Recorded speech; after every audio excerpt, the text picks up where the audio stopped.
கர்த்தருடைய பரிசுத்த நாமத்திற்கு ஸ்தோத்திரம். இன்றைய நாளுக்கான தேவத்தை எசேக்கியேல் 36ஆம் அதிகாரம் 33 மற்றும் 36ஆம் வசனங்கள்.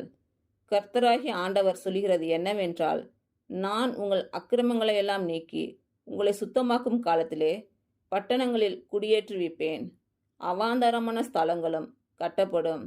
கர்த்தராகிய நான் நிர்மூல மனைகளை கட்டுகிறேன் என்றும் பாலானதை பயிர் நிலமாக்குகிறேன் என்றும் அப்பொழுது உங்களை சுற்றிலும் உள்ள மீதியான ஜாதிகள் அறிந்து கொள்வார்கள்.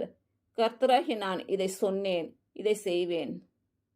இன்று பிறந்த நாள் மற்றும் திருமண நாள் காணும் அனைவருக்கும் இயேசு கிறிஸ்துவின் நாமத்தினாலே வாழ்த்துக்கள். கர்த்தர் உங்கள் பலவீனங்களை மாற்றி உங்களுக்கு பலத்தை கட்டளையிடுவாராக. கர்த்தர் உங்களையும் உங்கள் பிள்ளைகளையும் உங்கள் பிள்ளைகளின் பிள்ளைகளையும் ஆசீர்வதிப்பாராக. கர்த்தர் உங்களோடு இருந்து உங்கள் பணிகளையும் பயணங்களையும் ஆசீர்வதிப்பாராக. ஆமேன்.